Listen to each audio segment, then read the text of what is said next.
Welcome to another stage analysis video. It's Sunday the 7th of June 2026. I'm going to start today with a look through the major US indexes before we get into the watch list stocks and the regular member content. So starting off with the S&P 500, as we've had a change of behaviour this week. So that's why one of the reasons I wanted to look at the indexes first today is we've obviously had a straight run for the last 9 weeks before this, straight up from the lows after the failed stage 4 breakdown attempt that we saw throughout the major indexes, where we got that spring type effect, the terminal shakeout, and then accelerated back through to the new highs again and moving back into stage 2. So this is the first change of behaviour, what we call a significant bar on the downside here, with Friday's action being particularly bad across the board. So if we look over to the daily chart, you can see that significant bar on Friday on the intraday bar there. So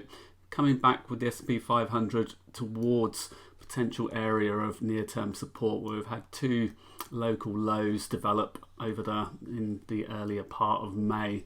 So we've moved just back to, you can see the ATR levels here. So this is the 21-day moving average, the middle line here. So this below is the 1 ATR level, above is the +1 ATR level, +2, -2 down here. So we're just on the borderline of the -1 level. So 73.66 there, and we closed at 73.83, 74 there. So just above the -1 ATR level, and we're determined in terms of looking on the stage analysis website at least, short-term levels for obviously a short-term uptrend is when we're above that +1 ATR level, and short-term downtrend is when we're below the -1 ATR level. So we're just on the borderline there. So hence, because we're between the two, this is a neutral space at the moment. But as I said, approaching these two near-term lows. So we'll see how the market opens in the futures in a few hours now. So it's about 2 or 3 hours till the futures open. See whether this can get any kind of leverage or not, or whether it if it does start to collapse back through that, then obviously the next logical support is back down towards the rising 50-day moving average at the moment. But in the near term, looking for this level to see how it holds.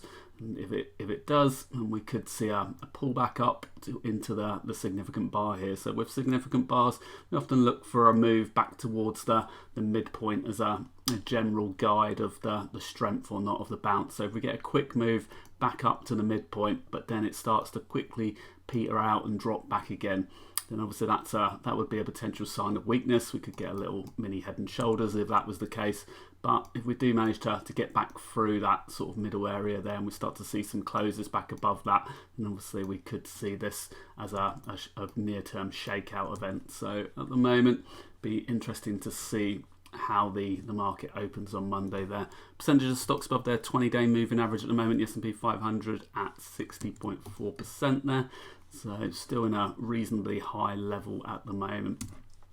Nasdaq showing a similar picture again, significant bar on the weekly. It's had a bigger run than the S&P 500 as tech has been leading since the low. So we're starting to see that pullback there, -4.53%, and obviously much worse day there, -4.77%. So gap down and then followed down, closing near the lows. But again, near-term support at the moment around this sort of 28,500 to 28,750 zone through there. So if we do see a pullback further into this, then that's the first level. 50-day moving average again is the next area if it does manage to slice through that. But if it does hold, again, the mid part of the significant bar is a key area to watch. And with the Nasdaq here, that's around the 21-day moving average. So if it does start to get back above that again, then that would show a little bit of near-term strength. You ideally want to see that within the first couple of days. If it struggles,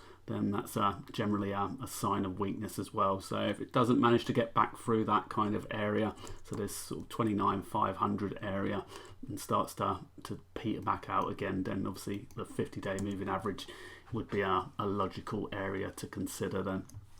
Slightly worse in the Nasdaq there, 49% at the moment above their 20-day moving average, and this one did actually we got 28,917 there, so 28,9 1.57, so it is just slightly above its minus 180R level as well. So very similar to what we saw in the S&P 500.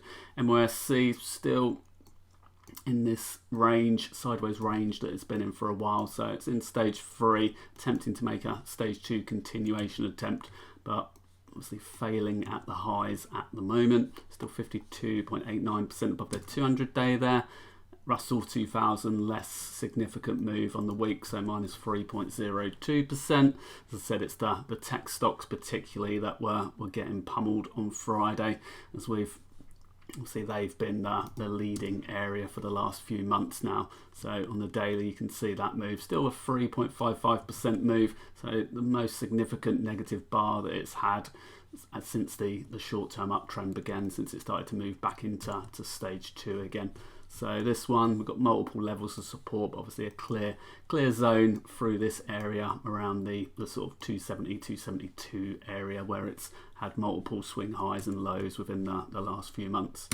Then if we move on to the VIX, this is the clearest indication of Friday's significant bar. So as you can see, volatility spiking dramatically back through the 200-day moving average. So 200-day moving average is what we consider obviously the line in the sand between the sort of positive side and the negative side or difficult side. So we're now into the more defensive area once more. So unless this resolves quickly and gets back below that, then obviously that's a sign of increased volatility again, like we saw through February, March sort of time. That early moves through there. If it fails to get back through that area again, then obviously that then continues for quite a while. But you can see from previous moves above, it's not always a long-lived affair like we saw at the start of the year. So hopefully we can see it start to drop back through there reasonably quickly. So whether this is just a pullback in stage 2 or whether it becomes something more significant, well, this will give us some clues by whether it manages to hold above that or can push back below again.